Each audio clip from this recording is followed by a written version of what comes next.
Raul Prebisch. Rumo a uma dinâmica do desenvolvimento latino-americano, hacia uma dinâmica do desarrollo latino-americano. A. Planejamento geral. 1. Transformações estruturais para abrir caminho ao desenvolvimento.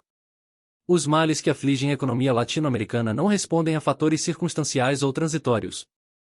São expressão da crise da ordem de coisas existente da escassa aptidão do sistema econômico, por falhas estruturais que não soubemos ou não pudemos corrigir, para alcançar e manter um ritmo de desenvolvimento que responda ao crescimento da população e às suas exigências de rápido aperfeiçoamento. É certo que o incremento demográfico é extraordinário. No começo do século, havia na América Latina 63 milhões de habitantes, que cresciam à razão de 1,8% ao ano. Atualmente somos 220 milhões e estamos nos multiplicando a uma taxa anual de 2,9%, que dá mostras de elevar-se ainda mais. Com base em dados conjeturais, poder-se-ia estimar que cerca de metade da população atual tem uma exígua renda média pessoal de $120 por ano.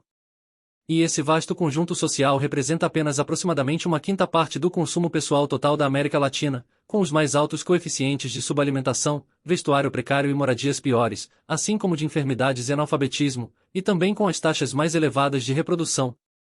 É ali que deve se concentrar primordialmente o esforço de desenvolvimento. Aquela ideia, ainda não extinta, de que este se opera de forma espontânea, sem um esforço racional e deliberado para consegui-lo, provou ser uma ilusão, tanto na América Latina quanto no restante da periferia mundial. Faz um século que nossas economias se articularam à economia internacional e metade da população vegeta ainda em formas pré-capitalistas incompatíveis com suas crescentes aspirações econômicas e sociais. Contudo, a renda média do habitante latino-americano é apreciavelmente superior à de outras regiões periféricas, e oferece assim um ponto de partida vantajoso para converter em realidade o que já deixou de ser uma utopia, a extirpação da pobreza e de seus males inerentes, graças ao formidável potencial da tecnologia contemporânea e à possibilidade de assimilá-la em um lapso muito mais curto do que o que se registrou na evolução capitalista dos países mais avançados. No entanto, a penetração acelerada da técnica exige traz consigo transformações radicais, transformações na forma de produzir e na estrutura da economia, que não poderiam ser cumpridas com eficácia sem modificar fundamentalmente a estrutura social. A estrutura social prevalecente na América Latina opõe um sério obstáculo ao progresso técnico e, por conseguinte, ao desenvolvimento econômico e social.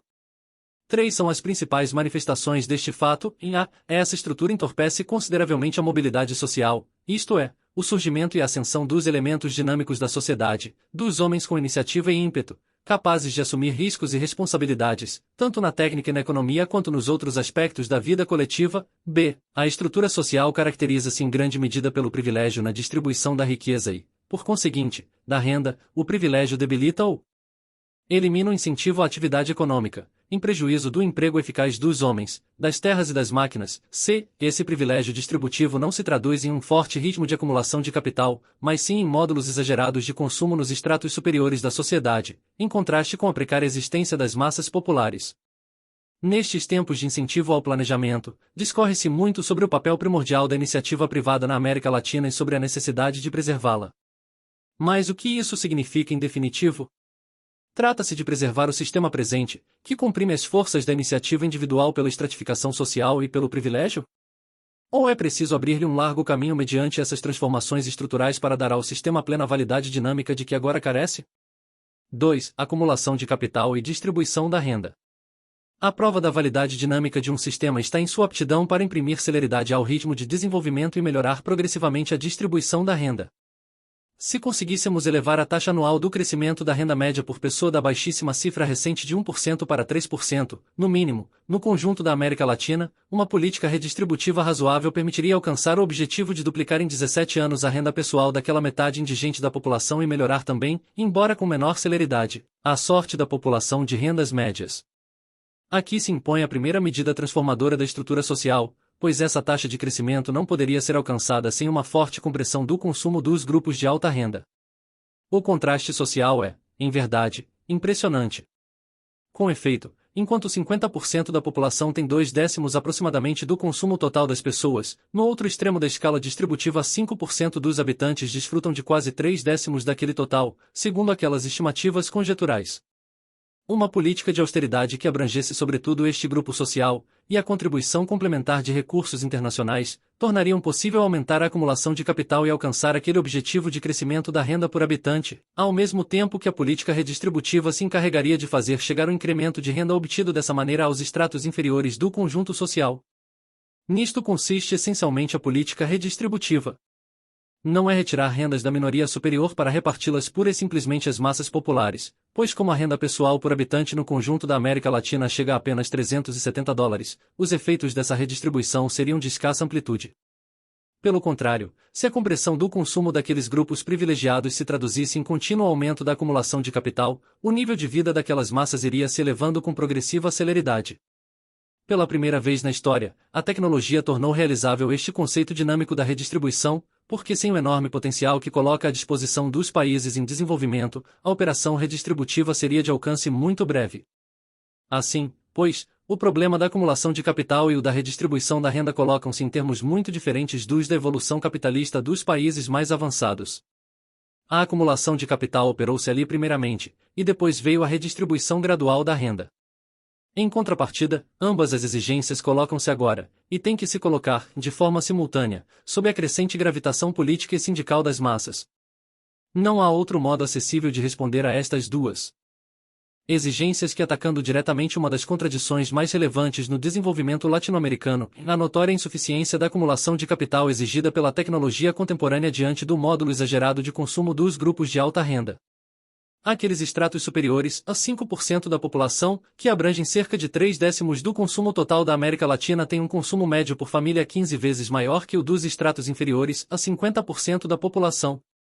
Se essa proporção fosse reduzida para 11 vezes, comprimindo o consumo para aumentar os investimentos, a taxa de crescimento anual da renda por habitante poderia subir de 1% para 3%. E se a compressão do consumo levasse a proporção a 9 vezes, a taxa poderia subir para 4% ou ainda mais, conforme fossem as possibilidades políticas desta operação e a aptidão de cada país para levá-la à prática. 3. Cooperação internacional e estrutura do intercâmbio. Neste último sentido, apresentam-se sérias limitações devido ao estrangulamento exterior do desenvolvimento, pois o estrangulamento e a estreiteza interna na produção de bens de capital impediriam que se investisse nestes bens toda a poupança adicional que assim fosse extraída. Daí a necessidade imperiosa de recursos internacionais até que as transformações estruturais que aqui se preconizam tornem possível a plena utilização do incremento de poupança. Portanto, a contribuição de recursos internacionais tem um caráter temporário. Deixaria de ser necessária quando essas transformações tivessem rendido plenamente os frutos que delas se pode esperar. Não concernem apenas aos países latino-americanos, pois também é ineludível contribuir para a correção daquele estrangulamento exterior modificando a presente estrutura do comércio internacional. Os países que mais avançam em sua industrialização tendem a sofrer progressivamente este fenômeno. Suas dificuldades não residem de modo exclusivo na estrutura social, mas também nessa estrutura do intercâmbio característica dos tempos de desenvolvimento para fora que precedem a Grande Depressão Mundial da década de 30. Como em outros aspectos de nossos problemas de desenvolvimento, apresenta-se aqui também uma constelação de ideias pretéritas. É certo que afinal acabou por se aceitar a industrialização periférica como exigência ineludível do desenvolvimento econômico. Mas subsiste o esquema anacrônico de intercâmbio inerente a esse conceito peculiar da divisão internacional do trabalho que prevalecia até há pouco, o intercâmbio de produtos primários por manufaturas. Dentro desse esquema veio-se desenvolvendo a industrialização de nossos países. E agora começa-se a sentir com crescente intensidade o obstáculo que isso traz ao desenvolvimento econômico, porque enquanto a demanda de manufaturas que importamos tende a elevar-se com celeridade, as exportações primárias aumentam com relativa lentidão, em grande parte por razões alheias à decisão dos países latino-americanos. Há, pois, uma tendência latente ao desequilíbrio que se agudiza com a intensificação do desenvolvimento econômico. Trata-se de um fenômeno novo, que não havia ocorrido antes nos países mais avançados. Daí que apenas agora se comece a compreender sua significação e a reconhecer a necessidade vital de incentivar as exportações industriais dos países periféricos, principalmente daqueles que cumpriram a primeira etapa do processo de industrialização. Este incentivo às exportações industriais, assim como as de produtos primários, não poderia limitar-se à órbita dos mercados existentes. É indispensável modificar a estrutura geográfica do intercâmbio, da mesma forma que o é mudar sua composição. As exportações da América Latina são afetadas, naturalmente, por esse fenômeno mundial de lento crescimento da demanda de produtos primários em comparação com a intensa demanda de manufaturados conforme aumenta a renda por habitante. Mas a esse fato somam-se outros fatores de considerável importância. Por um lado, o ritmo moderado de desenvolvimento da economia dos Estados Unidos e suas restrições de importação influenciaram de forma adversa as exportações latino-americanas. E, por outro, o protecionismo e as discriminações do mercado comum europeu impedem que possamos aproveitar plenamente o crescimento sustentado da demanda de produtos primários na vasta zona econômica deste último. Sem prejuízo das medidas tendentes à eliminação ou à atenuação desses entraves ao intercâmbio, é imperioso explorar afanosamente as possibilidades de comerciar com outras regiões do mundo, sobretudo com aquelas de economia socialista que vem registrando uma elevada taxa de desenvolvimento. Embora seja verdade que as soluções de fundo nestes assuntos dependam dos grandes países industriais e da liberalidade de sua política comercial, não é menos que os países latino-americanos têm que desenvolver também um esforço convergente de grandes dimensões. O mercado comum representa, neste sentido, um empenho inadiável. Assim o compreenderam os países da América Central, onde a determinação de formá-lo foi audaz e definitiva. Mais difícil é o problema da Associação Latino-Americana de Livre Comércio, pelo fato de que o avanço da industrialização em compartimentos fechados criou interesses e preconceitos que se opõem ao intercâmbio recíproco sem considerar as graves consequências dessa atitude sobre o desenvolvimento econômico. Não se trata de um mero assunto técnico, mas de grandes decisões políticas que devem seguir o instrumento de Montevidéu. Já se cumpriu fundamentalmente o trabalho técnico que sustenta essas decisões, e resta apenas o que deverá sucedê-lo na escolha das formas adequadas de executá-las. 4. O tipo de desenvolvimento fechado na América Latina. O estrangulamento exterior do desenvolvimento não é consequência apenas da lentidão com que tendem a crescer as exportações primárias diante da celeridade com que o fazem as importações industriais provenientes dos grandes centros, e do escasso intercâmbio recíproco entre os países latino-americanos, mas nos últimos anos obedece também em grande medida à deterioração na relação de preços do intercâmbio, que tanto afeta o poder de compra das exportações. Como resultado de tudo isso, o valor das exportações por habitante latino-americano baixou de $58 em 1930 para $39 em 1960, a preços de 1950. A deterioração recente na relação de preços está revelando, mais uma vez, a debilidade congênita dos países periféricos para reter todo o fruto de seu progresso técnico. Não é grande alívio pensar que, quando os países latino-americanos chegarem no futuro a etapas superiores de desenvolvimento com plena industrialização, esse fenômeno cessará algum dia. E não poderia sê-lo, porquanto isso requer longo tempo e, enquanto isso, a deterioração na relação de preços agrava-o. Estrangulamento exterior e deprime sensivelmente a capacidade interna de acumulação de capital em detrimento do próprio desenvolvimento. Sob outro ponto de vista, aquele outro conceito que ainda subsiste em certos meios, segundo o qual o estrangulamento exterior e os desequilíbrios com que se manifesta nas contas internacionais são mero assunto de conduta monetária, teve deploráveis consequências, pois sua aplicação prática, além de influir adversamente no desenvolvimento econômico, desviou a atenção das soluções fundamentais que este fenômeno estrutural exige. Isto tem importância considerável para a América Latina, porque, se não se abordarem resolutamente essas soluções, nossos países serão levados pela força dos acontecimentos a um tipo de desenvolvimento cada vez mais fechado e a um declínio persistente da proporção de seu intercâmbio com o restante do mundo, adicionando novas dificuldades às que este processo já encontra por si só. Se não houver suficiente cooperação internacional para resolvê-las, tanto no campo do intercâmbio quanto no do financiamento, poderiam sobrevir todo tipo de medidas autoritárias, com graves consequências para o progresso da democracia latino-americana. 5. Os pontos de estrangulamento interior. A intensificação do desenvolvimento não depende apenas da maior acumulação de capital. É condição necessária, mas não suficiente, pois o desenvolvimento pode ser constrangido por diversos fatores. Acabam de ser mencionados os de ordem exterior, mas há também fatores de estrangulamento interno que limitam ou impedem a força expansiva da acumulação de capital. Mais ainda, em nossos países costuma haver uma importante margem de crescimento imediato da produção pela capacidade ociosa existente em muitos de seus setores. E, no entanto, esses fatores não permitem fazê-lo ou acarretam pressões inflacionárias de origem não monetária se for empreendida uma política tendente ao pleno aproveitamento dessa capacidade ociosa. É indubitável que na produção agrícola se encontra geralmente o ponto de estrangulamento interno mais pertinaz no desenvolvimento latino-americano. São vários os elementos que aqui se conjugam: um regime de posse da terra que dificulta a assimilação da técnica, a deficiente ação do Estado para adaptar e difundir essa técnica, e a precariedade de investimentos.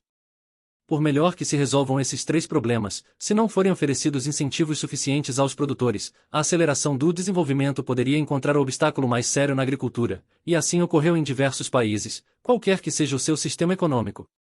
Os incentivos podem ser diversos, mas o mais importante é que a agricultura possa reter o fruto de seu progresso técnico, não apenas no que concerne ao exterior, mas também ao jogo da economia interna.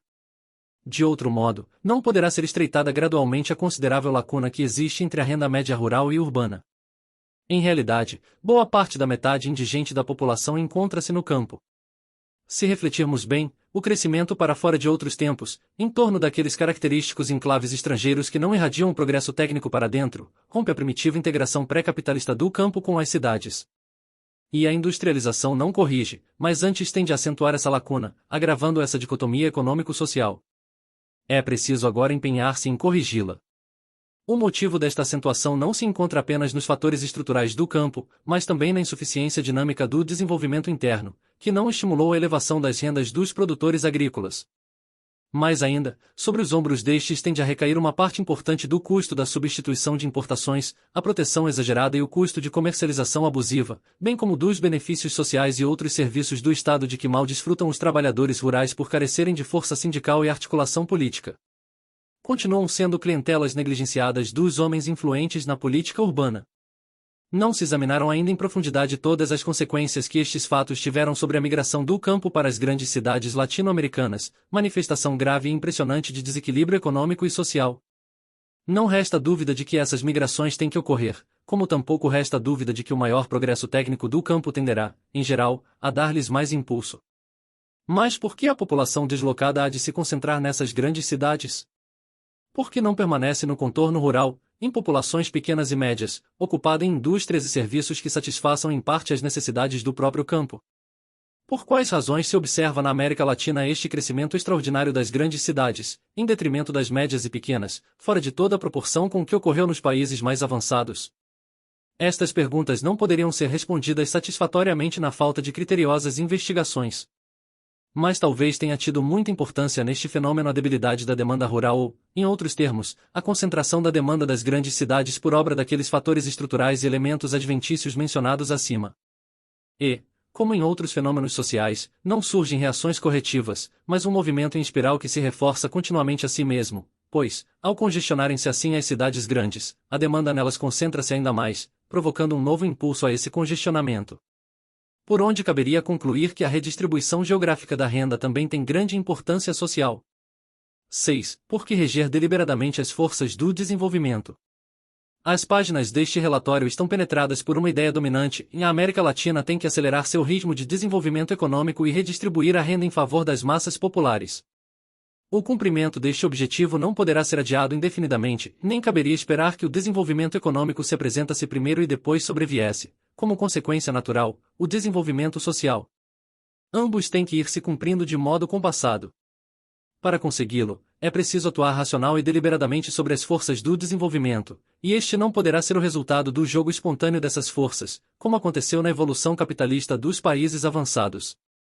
Foi muito perturbador o conceito de que pudesse ser reproduzida em nossos países essa evolução. O desenvolvimento econômico foi ali essencialmente um fenômeno espontâneo, mas não o desenvolvimento social, que se deve em grande parte a uma política consciente e deliberada. E é evidente que naqueles países se vai admitindo também a necessidade de atuar dessa forma, a necessidade de planejar. Há sobre tudo isso uma razão fundamental, em que nestes tempos em que o homem vai alcançando um domínio insuspeitado sobre as forças da natureza, não se resigna a subordinar-se ao jogo espontâneo das forças da economia e às suas manifestas limitações para manter ou conseguir uma taxa satisfatória de crescimento, atenuando ao mesmo tempo as flutuações do ciclo, e para alcançar uma equitativa distribuição da renda. Não sendo possível repetir essa experiência histórica, são muito ponderosas as razões pelas quais se impõe encontrar novos caminhos. Não é o mesmo assimilar em um tempo relativamente curto uma técnica já muito desenvolvida que o processo de gradual desenvolvimento dessa técnica, pois apresentam-se contrastes ou disparidades muito importantes que é necessário enfrentar pela ação do Estado. Antes de tudo, na evolução capitalista, a tecnologia foi se introduzindo de modo gradual no processo produtivo, à medida que se acumulava o capital necessário. Em contrapartida, os países em desenvolvimento têm que assimilar uma tecnologia já elaborada. E se hão de se aproximar progressivamente da etapa superior em que se encontram os países mais avançados, sua renda por habitante terá que crescer com mais celeridade que o ritmo histórico de tais países. Em seguida, essa tecnologia já elaborada e as incessantes inovações que nela ocorrem requerem um elevado capital por homem, que os países avançados podem acumular sem dificuldades em virtude de sua alta renda por habitante. Em contrapartida, os países em desenvolvimento, confrontados por essa mesma técnica de vultoso capital, têm uma renda média por habitante apenas comparável à daqueles países há quase um século. Em consequência, é ineludível comprimir deliberadamente pelo Estado o consumo dos estratos superiores da coletividade, enquanto não foi necessário fazê-lo na evolução capitalista graças à poupança espontânea e quase automática que se registrou nesses estratos. Estes dois contrastes trazem outro ao qual já se fez referência, em que enquanto naqueles países avançados veio primeiro a acumulação de capital e depois a redistribuição da renda, os dois problemas têm que ser resolvidos agora, sobretudo diante da sugestão insistente do método soviético de desenvolvimento econômico. Acrescente-se a isso a rapidez com que se difundem as técnicas de prevenção e cura de doenças, acarretando a forte queda da taxa de mortalidade, fenômeno que aconteceu muito pausadamente na evolução dos países mais avançados e foi acompanhado de uma queda também gradual da taxa de natalidade. O aumento da renda favoreceu ali novas atitudes psicológicas frente à formação da família, que não se manifestaram ainda na grande massa da população latino-americana de tão exíguos recursos. Daí o contraste entre a extraordinária taxa de incremento da população da América Latina e a taxa relativamente moderada que prevaleceu na evolução capitalista.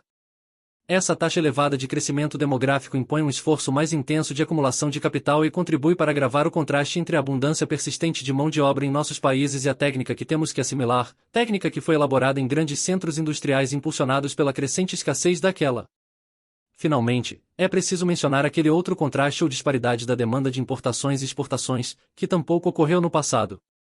Não tiveram, pois, os grandes centros, em seu desenvolvimento, aquela tendência para o estrangulamento exterior que caracteriza os países latino-americanos.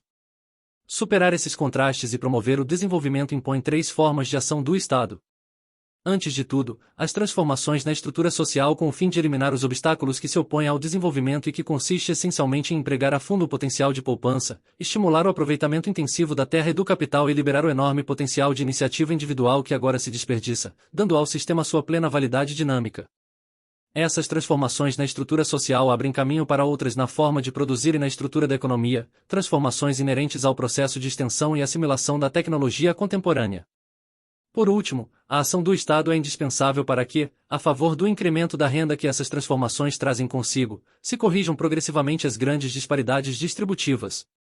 7. Resistência às reformas e responsabilidade de realizá-las. Este documento se ocupará dessas transformações estruturais internas e da cooperação internacional para o desenvolvimento. Destina-se tanto àqueles que resistem internamente às transformações quanto àqueles que se propõem a realizá-las. E também aos que, de fora, não compreendem a natureza e a gravidade dos acontecimentos latino-americanos.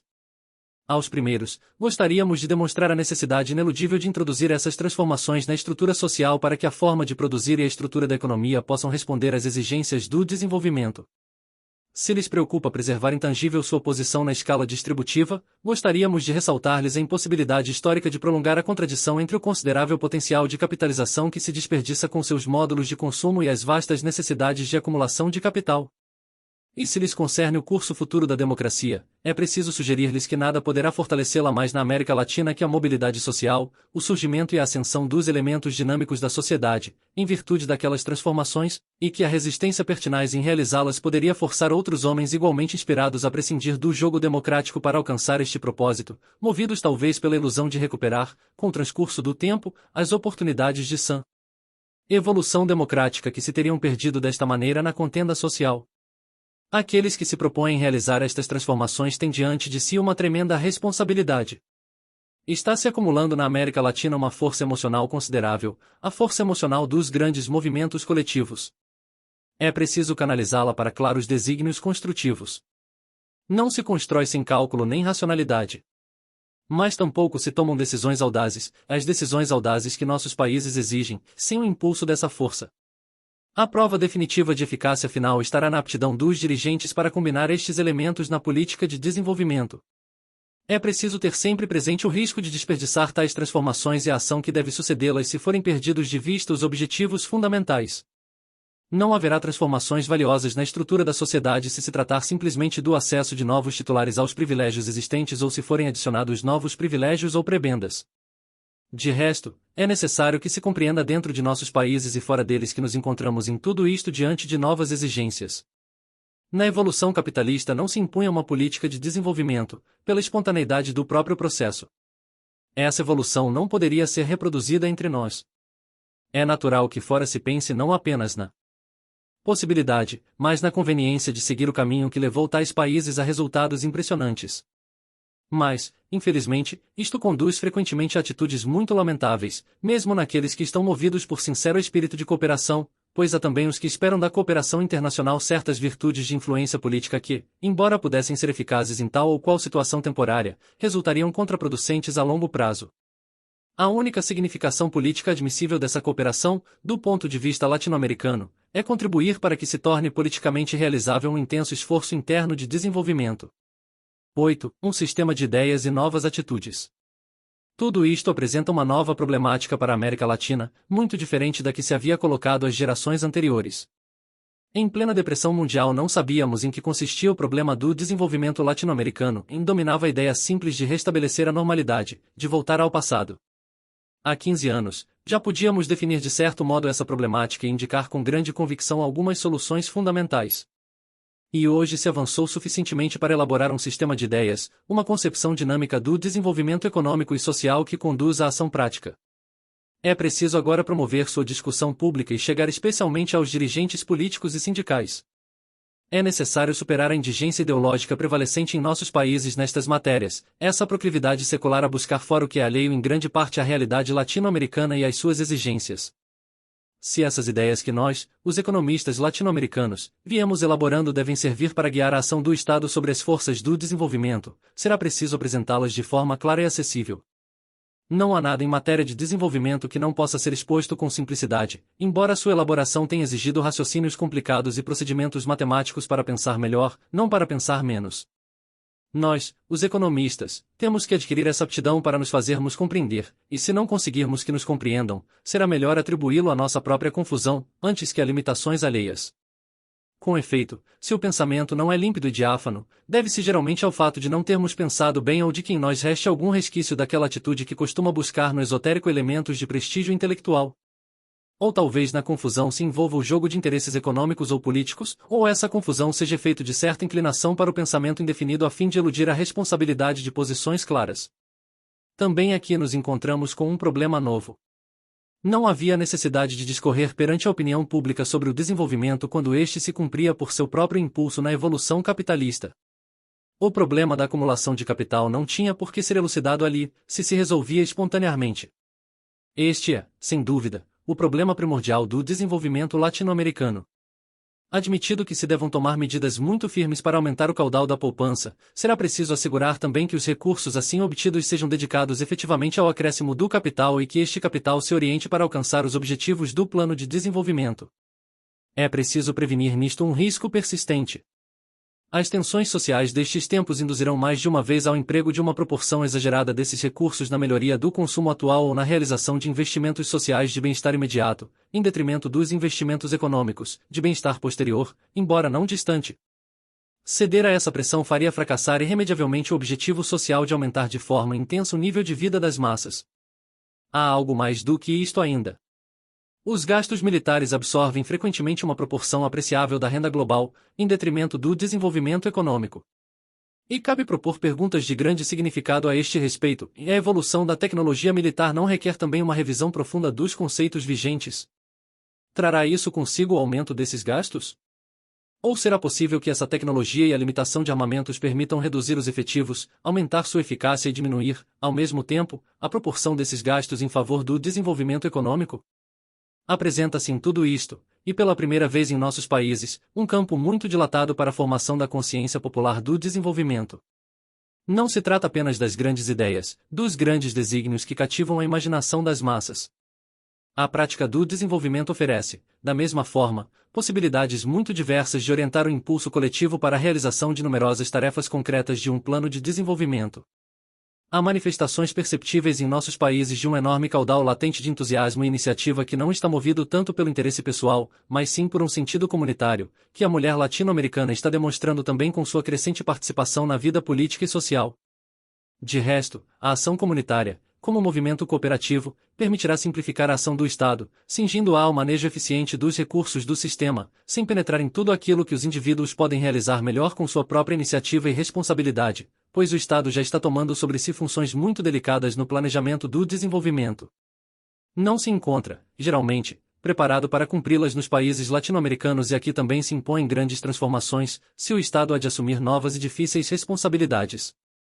Com efeito, nem as transformações estruturais nem o planejamento respondem a fórmulas simples que, uma vez plasmadas em leis e decretos, vão atuar por si mesmas, pelo mero ato de se aprovar um plano e de existir a promessa de recursos internacionais. Nos tempos de crescimento para fora tem fortes raízes essa atitude típica que espera que tudo se resolva sozinho, e manifesta-se às vezes onde menos se esperaria encontrá-la. E o planejamento já comporta esse risco. É necessário escapar a estas miragens. A América Latina não tem pela frente soluções fáceis. Planejar significa um método rigoroso, embora não rígido, para atacar os problemas do desenvolvimento, uma disciplina continuada na ação do Estado. É uma série de atos de previsão, de antecipação das necessidades futuras, de vinculação racional da forma de satisfazê-las com os escassos recursos disponíveis. Tudo isto demonstra que o desígnio de influir sobre as forças do desenvolvimento é de dimensões muito vastas no tempo e na extensão. Não exige apenas a transformação de estruturas, mas também mudanças de atitudes, de modos de ver e de formas de agir. Mas conseguir-se-ão estas mudanças em nossos países? Perguntá-lo implica frequentemente um sentido de ceticismo que desalenta a ação. É preciso empenhar-se ineludivelmente em fazê-lo, porque não há outra solução. Não há solução apenas pelas forças do mercado, pelo investimento privado estrangeiro e pelo Estado prescindente. 9. É preciso encontrar nossos próprios caminhos no desenvolvimento. A política de desenvolvimento tem que se sustentar sobre uma interpretação autêntica da realidade latino-americana. Nas teorias que recebemos e continuamos recebendo dos grandes centros, há frequentemente uma falsa pretensão de universalidade. Cabe essencialmente a nós, homens da periferia, contribuir para corrigir essas teorias e introduzir nelas os elementos dinâmicos necessários para nos aproximarmos da nossa realidade. Assim também na prática do desenvolvimento. Aquela oposição intransigente à industrialização de nossos países já foi superada, como está sendo a relutância em reconhecer a significação da deterioração da relação de preços do intercâmbio. Mas há muito que avançar ainda, e talvez com maior urgência, em matéria de política monetária, onde se costuma atribuir ainda inspiração inflacionista àqueles que se negam a encarar a inflação como fenômeno alheio à estrutura social. Na própria planificação do desenvolvimento é evidente a necessidade de encontrar nosso próprio caminho. Nos países ocidentais mais avançados, está se iniciando uma experiência planejadora, mas em condições diferentes das da América Latina. Convém acompanhar com toda a atenção esta experiência, como também é aconselhável fazê-lo com a experiência socialista, de mais larga data, em que o planejamento se baseia na gestão econômica direta do Estado e no sistema político que pareceria ser-lhe inerente. É ainda muito forte na América Latina a propensão a importar ideologias, tão forte quanto a propensão dos centros a exportá-las. Isso é resíduo manifesto dos tempos de crescimento para fora. Compreenda-se bem. Não é questão de fechar o intelecto ao que se pensa e se faz em outros países. Por felicidade, nos grandes centros há crescente interesse pela teoria e pelos problemas do desenvolvimento e seria um grave erro não aproveitar a valiosa contribuição que assim nos é prestada. Mas nada nos exime da obrigação intelectual de analisar nossos próprios fenômenos e encontrar nossa própria imagem no empenho de transformar a ordem de coisas existente. Valhamo-nos inteligentemente do que se pensa lá fora e da experiência que lá se tem, mas apenas como elemento formativo do próprio pensamento. Não se circunscreve isto ao campo econômico. Nosso problema vital é muitíssimo mais amplo, pois não podemos esquecer o sujeito mesmo do desenvolvimento nem poderíamos deixar de projetar também a imagem do que gostaríamos que fosse o homem latino-americano nas próximas gerações. A rápida assimilação da tecnologia exige e acarreta novas formas de vida e novas atitudes. No entanto, nada há neste vasto processo que leve a subordinar às suas exigências os valores humanos. Pelo contrário, a tecnologia contemporânea abre infinitas possibilidades de variedade de vida e livre determinação individual que, até pouco tempo atrás, medidas com visão histórica, se circunscreviam a uma pequena fração da humanidade. Mas a técnica produtiva contemporânea permite também uma enorme concentração do poder econômico nas mãos de poucos homens. E talvez ainda mais as técnicas de informação e difusão massiva de ideias. Depende de como saibamos usá-las nesse desígnio de reger consciente e deliberadamente as forças do desenvolvimento econômico e social, para submeter uns homens ao domínio de outros ou para exaltar a personalidade humana. 10. A concentração do poder econômico e seus efeitos políticos. No entanto, as circunstâncias poderiam levar na América Latina a decisões que não se inspirem friamente em considerações desta natureza. A resistência às reformas estruturais reconhecidas na Carta de Punta del Este é bem notória no seio de nossos países. Não é arriscado supor que certa versão manifesta a intervenção do Estado se inspira, às vezes, no fato muito simples de que essa intervenção se impõe primeiramente para realizar essas reformas. Costumam seduzir razões ideológicas para exornar essa oposição, antes que por convicções profundas. E talvez não repugnasse tanto o Estado autoritário, o retrocesso democrático, se com isso pudesse ser alcançada, conquista singular e ilusória, a intangibilidade estrutural. O tom discrepante encontra frequentemente eco em certos meios externos onde era de se esperar, pois a constelação econômica e social que freia o desenvolvimento também tem elementos exógenos. Volta assim a surgir, dentro e fora, a tese pretérita: é preciso cumprir primeiro a etapa de desenvolvimento econômico e depois virão as reformas sociais. Falar agora delas é desalentar a iniciativa privada. Profundo erro, e não haverá aceleração do desenvolvimento econômico sem transformação da estrutura social. E também motivo de profunda preocupação para aqueles que viam na carta o anúncio de uma nova política de cooperação internacional para os países que empreendessem resolutamente estas reformas estruturais. É muito compreensível que alguns investimentos privados fiquem em suspenso diante da incerteza do curso de tais reformas. Sem que isso signifique estabelecer cooperações estritas, não foi menor a incerteza dos países da Europa Ocidental depois da guerra. Não foram o investimento privado nem o conselho de repatriar fundos europeus refugiados no exterior que conjuraram um perigo iminente. Foi o ato de formidável audácia do Plano Marshall. Depois vieram o auge do investimento privado e o retorno daqueles fundos. Estes são e serão anos decisivos e requer-se perspectiva histórica para encará-los.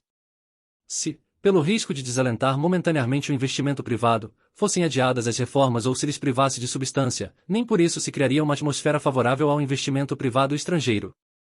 Pelo contrário, colocar-se-ia em perigo a existência mesma da iniciativa privada, não o empenho de dar-lhe plena validade dinâmica. Não nos enganemos. Este assunto não vai se resolver em um plano doutrinário, mas eminentemente político. O signo político sob o qual se cumpre o desenvolvimento latino-americano não é apenas questão de preferências intelectuais, mas em grande parte dependerá do curso mesmo dos fatos nestes anos próximos. Há um certo determinismo neles e não existe outro modo de escapar-lhe senão agir previsoriamente sobre o curso mesmo desses fatos. Já os sublinhamos nestas páginas iniciais e não há por que repeti-los agora. Basta recordar as muitas e muito sérias complicações que está acarretando a tendência para o desenvolvimento fechado. Impõe-se fazer um esforço supremo para neutralizar essa tendência nos planos nacional, latino-americano e internacional, pois não realizá-lo, ou não realizá-lo a tempo, poderia levar ao Estado autoritário, à prevalência da compulsão sobre os incentivos à atividade econômica. Determinismo nos fatos e talvez uma lógica incoercível em suas consequências. Com efeito, ao fechar-se progressivamente o desenvolvimento, teríamos também que nos isolar de certo modo do mundo exterior para prevenir a contaminação de novos gostos, novas necessidades ou novas aspirações, tudo isso entretecido na urdidura de uma ideologia que, valendo-se da mesma maquinaria repressiva, teria que ser resguardada igualmente das inclemências da crítica. São vários os caminhos para levar ao Estado autoritário. Não é esse o único. A resistência às transformações estruturais que abram um largo campo às forças do desenvolvimento é outro deles. Mas desta vez o ponto de partida é político e não econômico, se bem que um e outro convergem para o mesmo. Se a resistência fosse inflexível, seja as reformas em si ou a sua execução, poderiam sobrevir situações extremamente críticas. E os homens chegados ao poder político para efetuar essas reformas pelo impulso talvez incontível das marés populares poderão se ver forçados a concentrar em suas mãos o poder econômico para robustecer aquele, para consolidar sua potestade política. E também para utilizar todo o potencial de poupança coletiva, diante da magnitude do problema a resolver e do encolhimento do investimento privado. Um poder econômico que jamais o Estado teve na evolução capitalista. A concentração do poder econômico, em uma ou outra forma, é sempre um perigo para a autenticidade da democracia. O Estado não é uma entidade abstrata e incorpórea. Aqueles que manejam seus recursos estão movidos por interesses e paixões, e não apenas por desígnios coletivos. Concebe-se que, ao deter o poder econômico, ao tomá-lo fortemente em suas mãos e levados por esses interesses e pressões, se abstenham de subordinar os outros homens à sua própria vontade? Poderão estes ser independentes em suas atitudes e decisões se em toda a sua atividade, se em seus meios de existência, dependem daqueles outros, sem ter ao seu alcance nenhuma outra ação? Aqui está a questão fundamental, não no planejamento, pois inclusive aqueles que estão possuídos de convicções democráticas muito firmes, aqueles que acreditam na liberdade política e nos direitos humanos, poderiam se ver arrastados a claudicar, primeiro pela imposição das circunstâncias, e em seguida, pela própria lógica dos acontecimentos. Não é este, certamente, o ordenamento de coisas ao qual gostaríamos de chegar para substituir o de agora. Seria trágico que, para emancipar o homem da necessidade, tivéssemos que prescindir de outros valores, tivéssemos que subordiná-lo às exigências de um poder arbitrário. No fundo, nada disto é compatível com o gênio dos povos latino-americanos, com sua aspiração latente de libertar-se da necessidade para exaltar a personalidade do homem, para dar plena vigência, por obra do desenvolvimento econômico, à democracia e aos direitos humanos, sobretudo nessa metade submersa da população latino-americana. E para que ali, e em todos os estratos, a mobilidade social leve os melhores para cima em prol do desenvolvimento econômico e da democracia. Uma ordem social isenta de privilégios e não apenas de privilégios econômicos, mas também do privilégio tremendo de que alguns homens pretendam o domínio sobre as ideias dos demais, sobre as forças criadoras de seu espírito e sobre os sentimentos mais profundos de seu coração. Raul Prebisch. Rumo a uma dinâmica do desenvolvimento latino-americano, hacia uma dinâmica do desarrollo latino-americano.